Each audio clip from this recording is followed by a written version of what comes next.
تا گوشی تو خونه داشتیم فرستادیم، هر چقدر سه فرستادیم نرفت، ولی یه بار فرستادیم با یه گوشی فوری رفت. 17 نفر بودیم، 1 ساعت امتحان کردیم برای تراکتور سازی نرفت.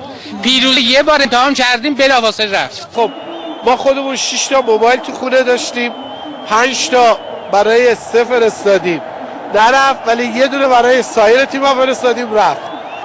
والا من 3 تا اسمس با این جمعیت که تو استادیوم اومدن باید اسمس بیشتر میرفت ولی نمیرفت اسمس همون. تو یه خانواده که ما 5 نفریم اسمس فرستادیم نرفته، ولی کسی که پرسپولیسو زده فوری رفته. ما اینجا سن نداشتیم، پهنای باندی که اختصاص داده بودن واسه سند تبریز 914 همشو بسته بودن، اینا همه میدونن.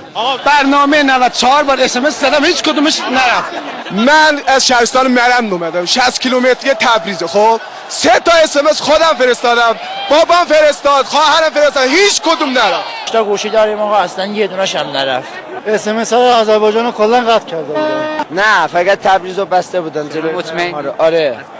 به هیچ عنوان از آذربایجان یه دونه هم اسمس نرفت. 2 ساعت اسمس زدیم به خدا 8 نفر بودیم هیچ کدوم مال ما نرفت. اینجا 80 نفر آدم هست یا نه؟ چرا اسمس ما 11% اومد؟ چرا؟ کامران الان نگاه کن اینجا 100,000 نفر طرفدارشه، هر خونه 3 تا اسمس بزنید میشه 300,000 نفر. الان میگه 11% چیز اسمس. ببین یه سوال شما میگی میشه 300,000 نفر، حدود 3 میلیون نفر تو اون نظرسنجی شرکت کردن، 300,000 نفر چند درصدش میشه؟ همش میگه همه 914 همش بسته. آقای عادل پرده پوست خب همش میگه اسمس همه تراش بسته. ما قبول داریم پرسپولیس طرفدارش زیاده، اما نه اینجوری، این پرشور ندارن. 160,000 نفر هم اسمس داشتن. 150,000 نفر تماشاچی اومده. بعد پس طبیعی است بار فنی احتمالاً به خاطر حجم عظیمی که در واقع گزینه 3 داشته احتمالاً نتونسته جذب کنه. رشته من مخابرات آی سی تی، وقتی که پهنای باند رو میان مقدار پهنای باند رو کم میکنن دیگه این اسمس نمیتونه. این فقط برای اینجا نبوده که برای کل ایران بوده. هر چقدر ببینید هر لینک اسمس مثلا لینک اسمس 90 2090 هست، درسته؟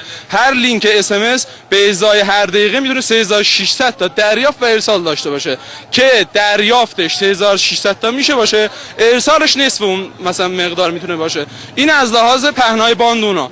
اگر این که بگن اونجا برای کل کشور، نه اینطوری نیست، باید اصلا از گوشی شما سند بشه، این سند نمیشد.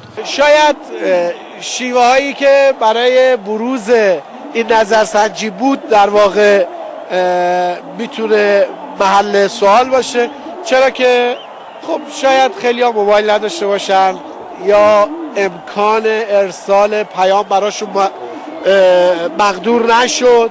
شما خیلی آقایی، خیلی چاکر، خیلی گل‌های گلی، انشالله درجه اول میشه باشه.